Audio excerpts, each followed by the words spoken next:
तो बच्चों, आज मैं आपके लिए लेकर आई हूँ वर्कशीट। तो मेरे पास वर्कशीट है क्लास 3 की मेरी दिल्ली बुक की। लेसन नंबर 14 है कजरी का मोहल्ला। तो पिछले वीडियो में हमने ये लेसन पढ़ा था और उसका मीनिंग समझा था। आज हम इसकी वर्कशीट कंप्लीट करेंगे। चलिए देखते हैं। प्रश्न 1, सही वाक्यों के सामने सही और गलत के सामने गलत का निशान लगाइए। राजकीय विद्यालय 5वीं कक्षा तक होते हैं।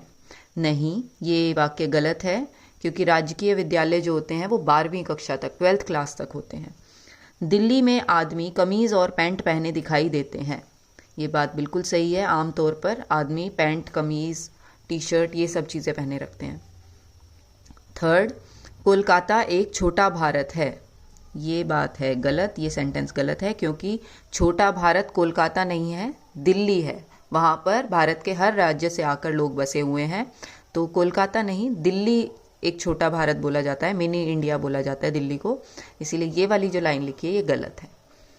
उत्सव वाले दिन सभी खास कपड़े पहनते हैं। उत्सव होता है बेटा त्योहार, तो त्योहार वाले दिन सभी लोग खास कपड़े पहनते हैं, चाहे वो औरत हैं या आदमी हैं। आदमी पगड़ी पहनते हैं, कुर्ता पैजामा या शेरवानी पहनते हैं।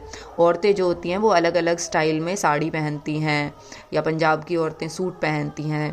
तो उत्सव वाले दिन सभी खास कपड़े पहनते हैं, ये बात सही है। प्रश्न 2, उचित विकल्प की सहायता से सही उत्तर चुनिए। आस पड़ोस को हम डैश कहते हैं, घर, मोहल्ला, राज्य या देश। तो आस पड़ोस को हम कहते हैं मोहल्ला, और इसे हम यहाँ लिख भी देंगे, मोहल्ला, जिसे हम इंग्लिश में लोकेलिटी भी बोलते हैं। ख, हमारा विद्यालय डैश विद्यालय है, राजकीय, राष्ट्र का, नवोदय या नगर निगम। तो हमारा जो विद्यालय है या कजरी का जो विद्यालय था वो है नगर निगम विद्यालय, और नगर निगम विद्यालय 5th क्लास तक होते हैं। तो इसे हम यहाँ लिख देंगे, नगर निगम। ग, विद्यालय में डैश में भोजन दिया जाता है, आधी छुट्टी, सर्दी की छुट्टी, गर्मी की छुट्टी या पूरी छुट्टी। तो विद्यालय में आधी छुट्टी में यानी लंच के समय में भोजन दिया जाता है, आधी छुट्टी, और उसे हम बोलते हैं मिड डे मील। इसमें अलग अलग तरह का खाना मिलता है, जैसे कभी खिचड़ी मिल गई, कभी दलिया मिल गया, कभी पूरी छोले मिले हैं, कभी दाल चावल मिले हैं, राजमा चावल या हलवा चने, ये सब खाना हमें मिड डे मील में मिलता है। घ, सांभर डैश जैसा होता है, खिचड़ी, चावल, दाल, खाखरा। तो सांभर जो है वो दाल के जैसा होता है, इसमें एक तरह की दाल डाली भी जाती है, यहाँ लिख देंगे दाल। प्रश्न 3, भाषाओं को उनके संबंधित राज्यों से मिलाइए। तो इस तरफ राज्य लिखे हुए हैं और इस तरफ अलग अलग भाषाएं लिखी हैं। आपको बताना है कि कौन सी भाषा मुख्यतः कौन से राज्य में बोली जाती है। तो यहाँ भाषाएं हैं पंजाबी, बांग्ला, गुजराती और मलयालम। इस तरफ राज्य हैं केरल, गुजरात, कोलकाता और पंजाब। तो पंजाबी जो है वो पंजाब में बोली जाती है, पंजाब पंजाबी। बांग्ला भाषा बेटा बोली जाती है कोलकाता में, तो इसको कोलकाता से मिला देंगे।